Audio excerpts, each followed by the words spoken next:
Public on critical issues. Good afternoon. I'm Bill Clifford, President and CEO of World Boston, the council serving Eastern Massachusetts. Here we are, so quickly and with so much to reflect on and act on, the mother of all topics.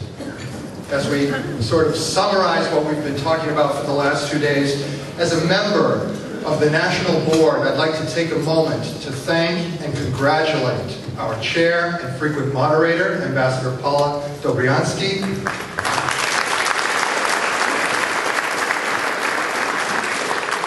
our indefatigable President and CEO, Laurie Murray,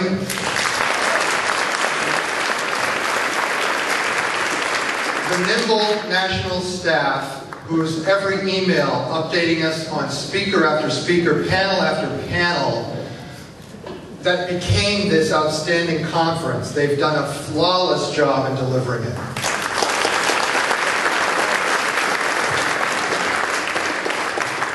Now everyone knows where they were on September 11, 2001. I happen to know where our next speaker was on September 10. The World Affairs Council of Boston was hosting a gala dinner in honor of Senator John McCain and Senator John Kerry, appropriately and specifically for their work in normalizing U.S. relations with Vietnam. The act cleared the Senate that afternoon. They were flown by private plane to Boston. Mimi Gregory, now of the Naples Council, was hosting and a little bit frantic, I think. Of course, less than 24 hours later, tragedy struck, and the Christian Herter Award, which is known for advancing international relations and making more effective foreign policy, was forgotten, but the principles were not forgotten by our speaker, who continued to dedicate and distinguish himself more than ever in these areas. He personifies a commitment to public service for his country.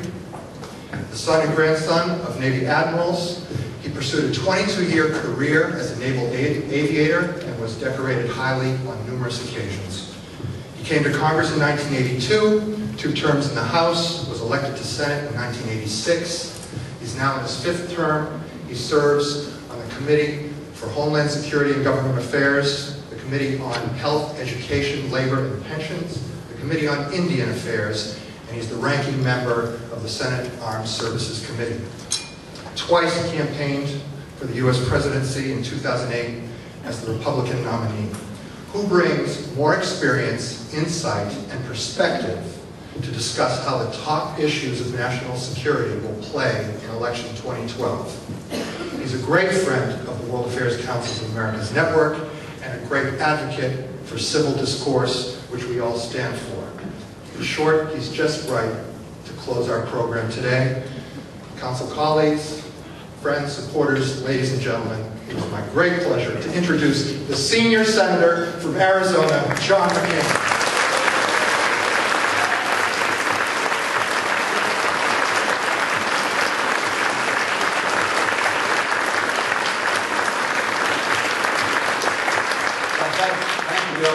Those kind words, especially in light of the general public's approval ratings of members of Congress. In case you missed it, the latest poll showed a 9% approval rating of members of Congress. We're now down to blood relatives and paid staffers. So, Bill, thank you. I landed at Reagan National Airport the other day. A guy ran up and said, "Hey," he said, "anybody ever tell you you look a lot like Senator John McCain?" And I said, "Yeah." And he said, "Doesn't it just make you mad as hell?"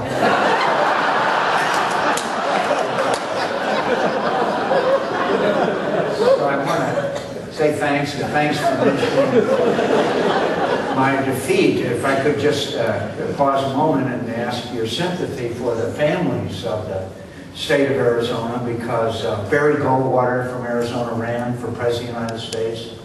Morris Udall from Arizona ran for President of the United States. Bruce Babbitt from Arizona.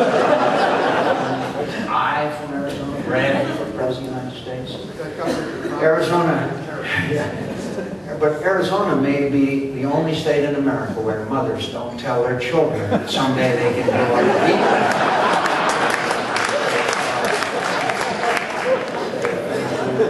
Thank you for having me. Paula, thank you for your steadfast advocacy for democracy and freedom throughout the world. And I admire your work greatly for many years. Thank you. Thank you very much. Senator, we're very honored to have you here. And as you can see, you're extremely warmly received this afternoon. I want to dive in because we're before the World Affairs Councils of America. And this group out here cares deeply about national security issues. So we want to fathom where national security issues come into play in the 2012 elections. And so to start right off, do these issues matter? And if the answer is yes, which ones, in your opinion, are the ones that are going to really play in the elections? I think they matter. I'm not sure how much, I have to be very candid with you, I'm not sure how much they will play in the election, much to my deep and profound sorrow, because I think the world is going through tectonic changes that deserve the attention of our voters, because they will certainly warrant the attention of our citizenry and maybe in some cases our young men and women who are serving in the military. If you look at the 2010 election, we saw very little about national security issues. A lot of it is understandable, my friends. Half the homes in my state of Arizona are underwater, less than the mortgage payments that they have to make. Arizona, we have 23% unemployment rate. I mean, people are hurting in ways that it's never in my adult life have we ever experienced. So I think it's understandable the focus is on the jobs and the economy. But I regret that. And another thing I regret very deeply is in my own party, there's always been a tension between isolation, the Taft wing and the Eisenhower wing, the few that are old enough to remember that. The pre-World War II isolationism of Henry Ford and Lindbergh and those people. It always crops up. And since Eisenhower, our party has basically been an internationalist party. But in this last election, we elected people who were strictly isolationism, and we're seeing it rear its very ugly head in the Republican Party. To wit, and when the Libya issue began to get some prominence, and by the way, when Gaddafi was at the gates of Benghazi and said he was going to go house to house and kill everyone who opposed him, the House of Representatives passed a resolution saying that we should have nothing whatsoever to do with Libya. Now that is very disturbing, very disturbing. And I'm sure, frankly, that Ronald Reagan was probably spinning in his grave. I don't think it's going to play a great role, but I would argue it's up to a lot of us to try to make these issues more in the national debate. It's up to us who understand that tectonic changes are happening as the world's economy shifts to Asia and China. That the Arab Spring is probably the most earth-shaking series of events that's ever happened in the Middle East. That we are watching things happen that the United States could play a very key, vital, and constructive role in, and that means we have to explain a lot of that to the American people. Well, let me take that a step, several steps further. The World Affairs Councils of America, we have put forth 6 issues. And by the way, as we define them as national security issues. Now, our definition is not I'd say, the hard power in all the areas. But let's start with the first one, education. Actually, we place education as being very key to better understanding what the world is today. That we at home, how can we be moving forward unless we really know our neighbors, the neighborhood we're in, the world at large, that we need to be better informed. So global education, I'll put that broadly, is one of the key issues. Another is the economics. You mentioned yourself, economics. How can we deal with the improvement of our own economy It's interwoven with economies abroad, as we know. So we see those two areas as being 2 among 6 that we have chosen as key areas to be part of the discourse and the debate. How do you see it? Well, first of all, I think an educated electorate is obvious reasons, and I don't mean this in a snobbery, but they do have a broader vision. But also I would argue that people who have jobs also have a deeper concern than those who do not. I think that the Arab Spring is an example of what education can and cannot do. I look at Tunisia and I wasn't surprised at the moderate Islam party gaining the majority of the electorate.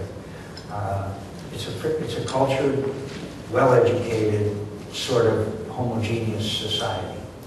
Now tell me who in Yemen is going to get Yemen under any kind of reasonable governance or reasonable kind of cohesive government. And in all due respect to the people of Yemen, there is no education. There is no national cohesion that is bred by education. And I would also argue that probably the greatest foreign aid program in the world is still both civilian and military who come to the United States of America, receive an education, come to our war colleges as far as the military is concerned, learn about the role of military in society, and go back to their countries and establish ties, both civilian and military, that are pay enormous dividends.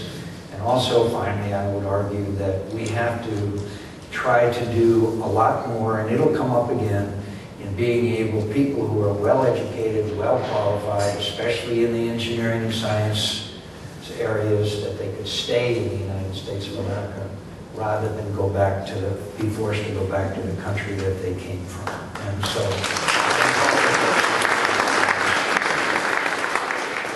Senator, let me take the issue also in a bit of a different direction, maybe in a personal way, because you, having run for president, and taking this issue, national security issues, looking back on your own experience, how did you use it? Did you use it, do you believe, to your own advantage? I mean, you're viewed as an expert.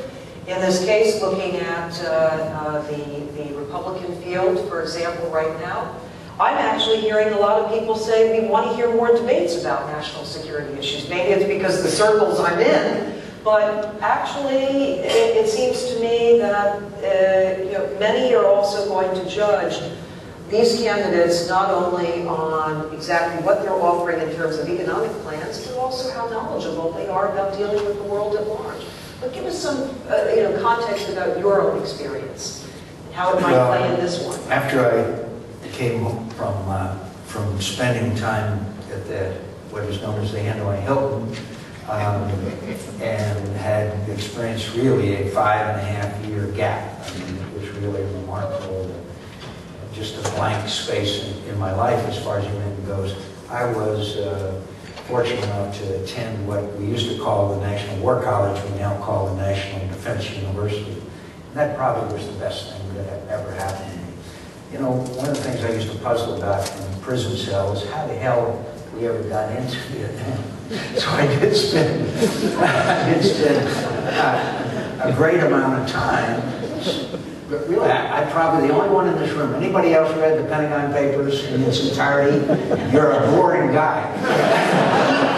He's Air Force, by the way. Just to tell you, he's Air Force. So, no wonder he's boring.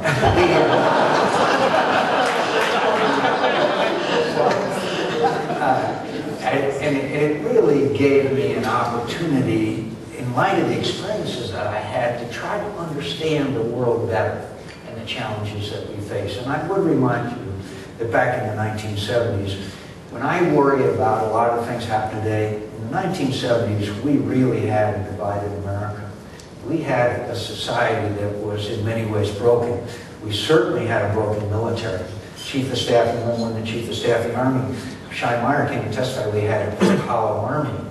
And and we had a lot of healing to do in our society.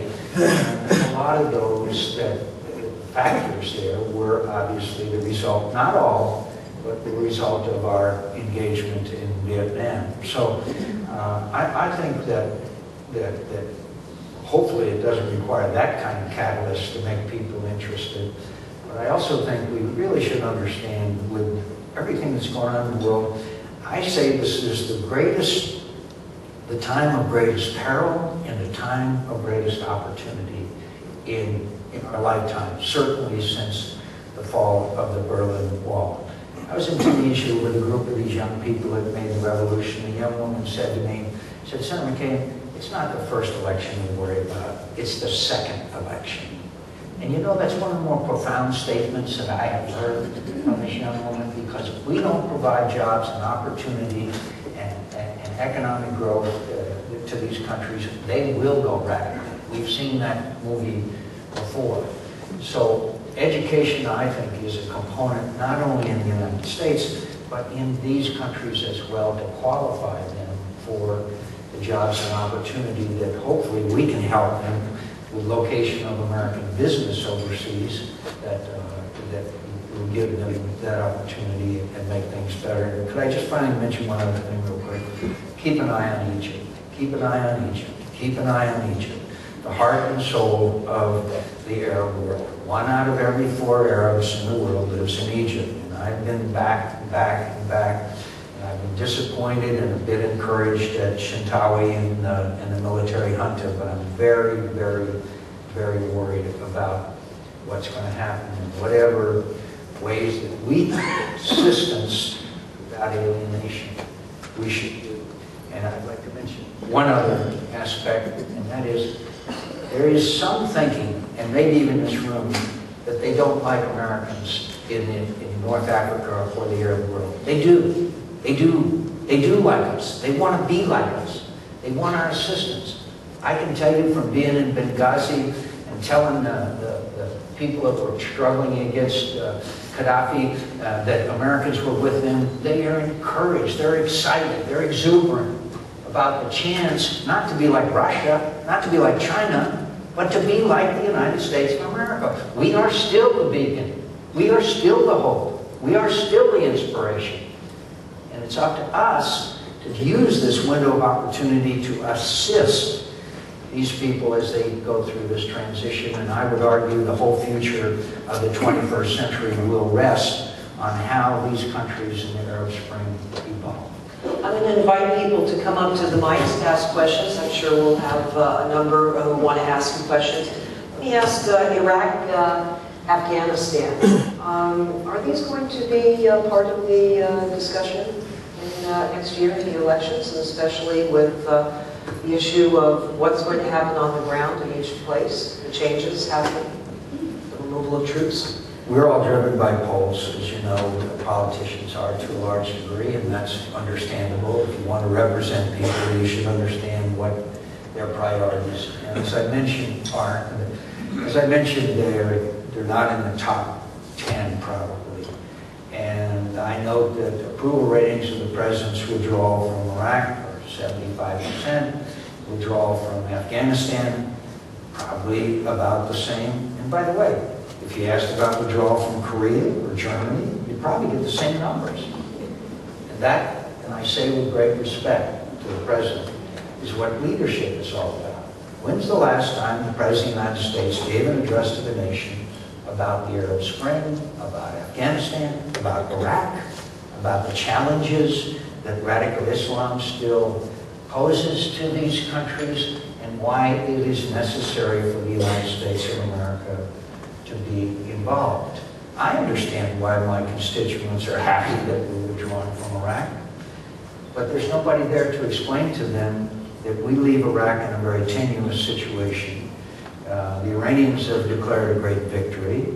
Sadr now controls the balance of power in the government in Iraq. Maliki already has started to consolidate his position. He's arrested a couple of hundred Sunni, calling them Baathists, fired some of his generals, and is now, I think there's a risk of sectarian violence of the kind we saw before. And I won't go through the whole scenario of how we ended up with complete withdrawal, but don't believe everything you read. I was there a lot and saw how we never really made a counter proposal to the Iraqis as to what the present should be, but we won't go through that. In Afghanistan, a friend of mine was just at a meeting with Zardari and in Pakistan, and he said to Zardari, he said, well, do you think that the Taliban will negotiate so that we can have a peaceful settlement? And he laughed and he said, why should they? You are leaving. I think that's a legitimate question. So I'm very worried about Afghanistan. I'm very worried about Iraq.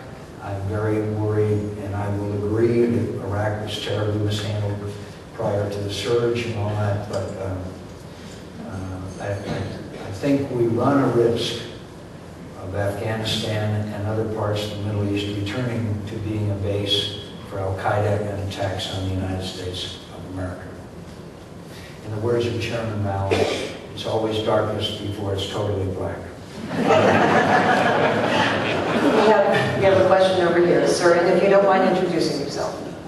Microphone? Yes, okay. Mitchell Krause from the World Affairs Forum in Stamford, Connecticut. How do you feel, Senator McCain, about the suggestions made by some of your Republican colleagues in Congress that the State Department budget be cut by 20% and that foreign aid be virtually eliminated? I'm deeply concerned about it, and it's a manifestation of this, you know, like I said, that vote about that they had about Libya. I'm very concerned about it, and again, when Americans are worried about jobs and staying in their homes, I understand their priorities, but isn't it up to us, their elected representatives, who think that national security issues and the challenges because of the threats that they face, that they pose to the United States of America, that we should talk to them about it? Shouldn't we make them aware of the nature of the challenges that we face in that part of the world? And we haven't done enough of that. So I understand why Americans have become isolationists. We need to talk to our citizenry and remind them that things can, I am so proud of the men and women in this country who have prevented another attack since 9/11. But if we withdraw to Fortress America, doesn't it make those chances of another attack on the United States of America much more likely? I would think so. And that's the kind of message we've got to talk to our constituents about, to explain to them why we need foreign aid, why we need to be involved in these countries, why America still has got to provide the leadership in this world. So I regret it. I have been attacked by some of my Republican counterparts because of my views that we are describing, and I understand that. Thanks a lot. Let's go over here, please. Senator McCain, Travis Allen from Orange County, California. Under what conditions would California has stolen all of Arizona's water. Isn't your son drinking that? I just had dinner with him a couple weeks ago. Barry Goldwater used to say, we have solar water in Arizona, the trees chase the dogs.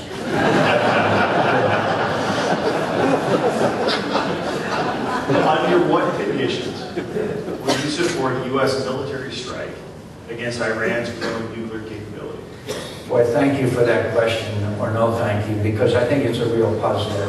I think there's more and more media reports, and I don't have access to top secret information, and nor do I seek it, to be honest with you. But there is no doubt that according to published media reports and the meetings I've had with Israeli officials, that they are contemplating that option at least, because they believe, rightly or wrongly, that a nuclear-armed Iran poses an existential threat to the state of Israel.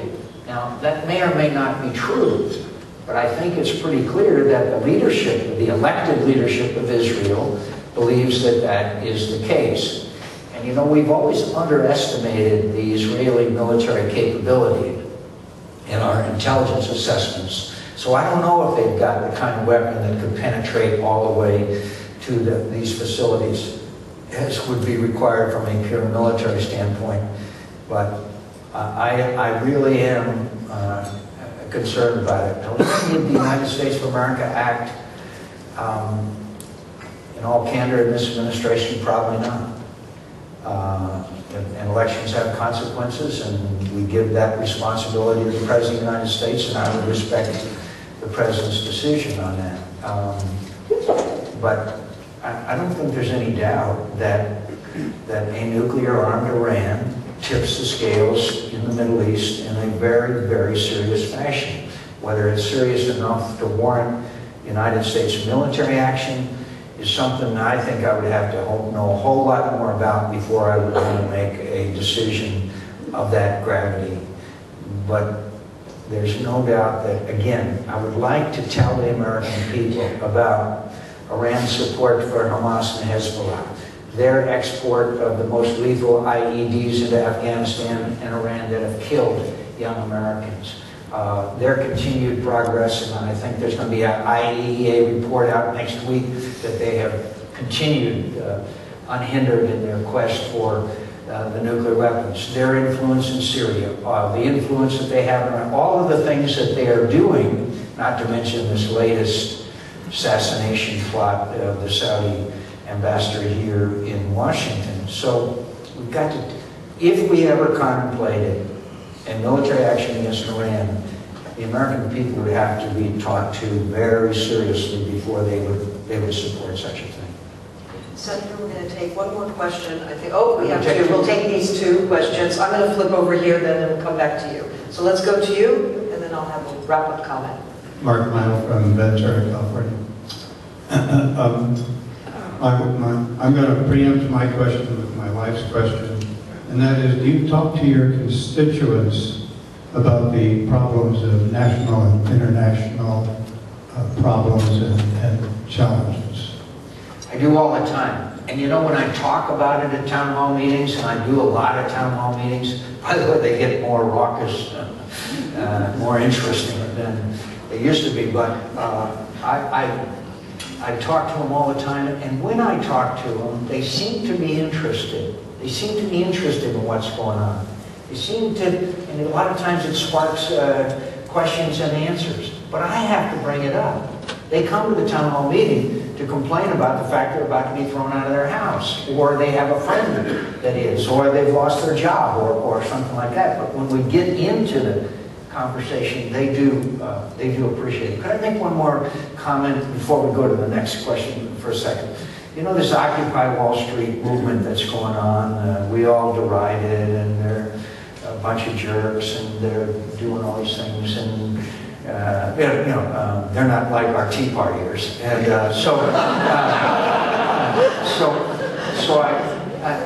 and I agree with all that, but please don't think this came out of the ether. There is inequities in this country today that people are terribly unhappy about. Why is it that 263,000 homes in Maricopa County, Arizona are empty, and Wall Street financial institutions are making record profits? Why is the guy last week retired with a $100 million retirement package when we have a stubborn 9% unemployment rate? And so there is anger out there. And if you read,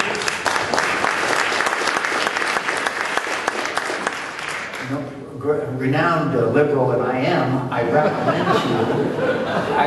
recommend to you Gretchen Morgenstern's book, Reckless Endangerment. I recommend it to you. And I recommend you take blood pressure medicine before you read it, because it really lays it out, the scenario of what took place. And it was the housing crisis that started this collapse, and only when the housing crisis stabilizes, in my view, will we start to see our economy improve. So what I'm saying to you is, I think there's an element out there of extreme dissatisfaction, extreme anger, about, especially among young people, about the state of affairs in America today. And unless we begin to address those concerns, I think you're going to see a lot of things happen. and a lot of it may not be all good. And could I finally say, when I first ran for Congress, the voter registration was Democrat, Republican, about evenly divided, at 95%. It's about 5% independent voter registration. Today in my home state and across America, it's 1/3, 1/3, 1/3, with the largest voter registration being independent voters. They will, in my state, be the majority whole party. Now, we put in a system that makes it awful hard for independent candidates to run for office. But I guarantee you, unless something really changes beneficially, you will see the rise of an independent party and independent candidates in the United States of America today. Sir, please. Thank you. I'm Ken First from the World Affairs Council of Western Massachusetts. The People's Republic of Massachusetts. So you know about it. One of the issues affects us, I guess, in Massachusetts, but you in Arizona a heck of a lot. And of course, the last tribute in the news is immigration. And it is a security issue, and it is a foreign affairs issue. And so I thought maybe you could comment, if you would please, on the overall immigration issue, and maybe specifically how you see the results of the change in law in your own state. It's a very tough issue, a very difficult one, and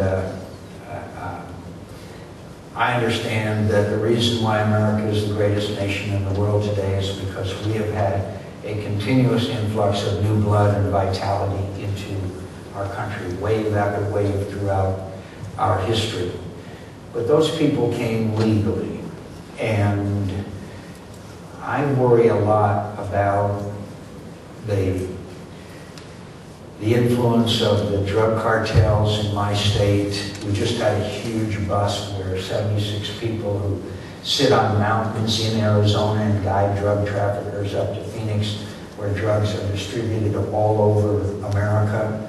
And by the way, we're going to have a national conversation about drugs.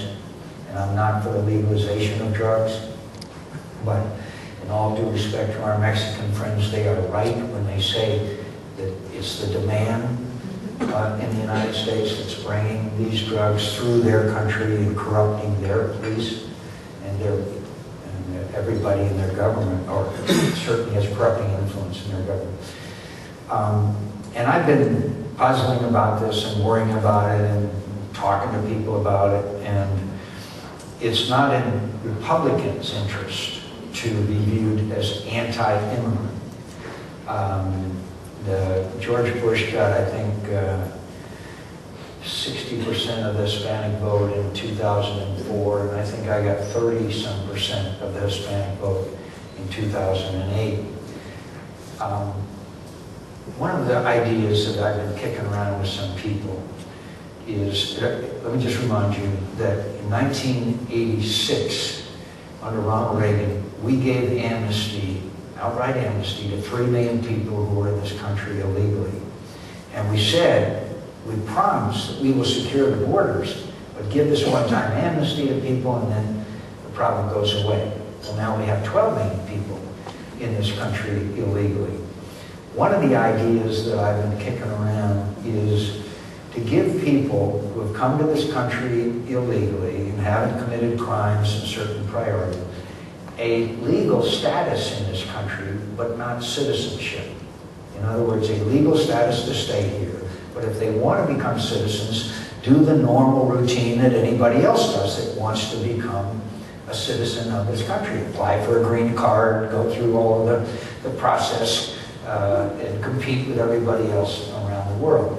Because there is a strong opinion now in my state and across America that people who have broken the law and they came here illegally should not automatically receive citizenship. So that may be one way around it. I hope that we can address, probably it's going to be 2013, but it may be maybe in 2013 we can sit down and hopefully work this issue out.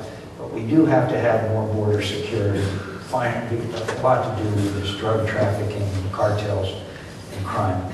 Could I mention to you, last night I received a nice award, and General Petraeus was there. And I was reminded of being in Baghdad in 2007 on 4th of July.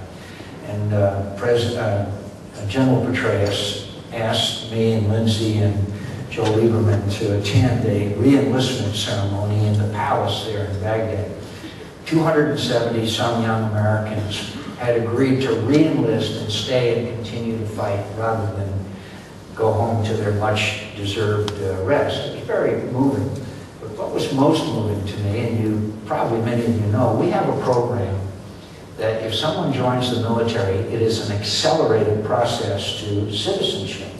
You have to have a green card, and then it's an accelerated path to citizenship. So there was the 270 re-enlisting, and then there were 73 supposedly who were going to receive their citizenship as a result of their service in the military in Baghdad.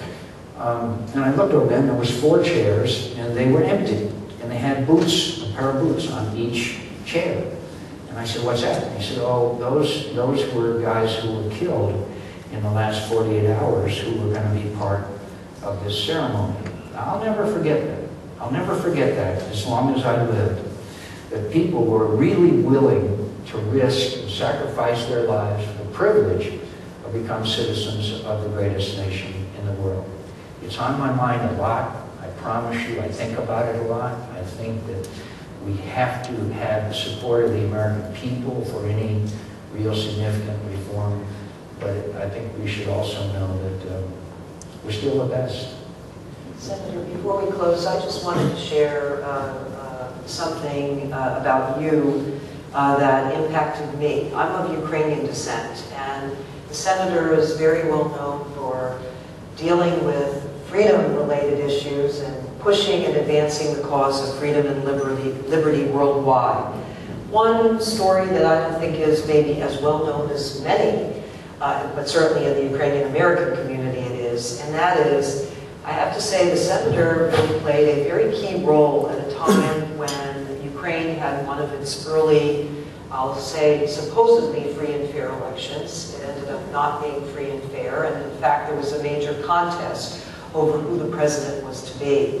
And the senator went quite a few times to Ukraine, sat down with then President Kuchma, and you told him, look, this is your legacy. Do you want your legacy to be an election that was fraudulent, succeeding you? Or do you want it to be an election that's free and fair and you did the right thing? And the senator went a number of times, and your personal steadfastness, diplomacy, and strong advocacy on behalf of freedom, that certainly made a difference there. The chapter now in Ukraine, unfortunately, is a different one. It's a complex one. But in terms of certainly President Kuchma doing the right thing and the free and fair elections being recognized, you had a very strong hand in that. And I'm only giving one small example where his personal intervention has made a difference, and there are so many areas. You mentioned Arab Spring, Libya, we could go on. We could spend hours here with you. But I wanted to share that because you have really dedicated your life to that, and it's indeed very, very much appreciated. And we appreciate it.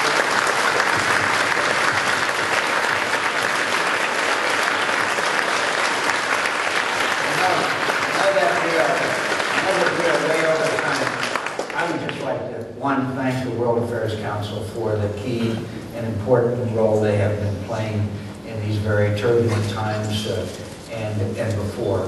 I would like to thank each of you individually. Everyone in this room had something else to do over the last couple of days besides being here.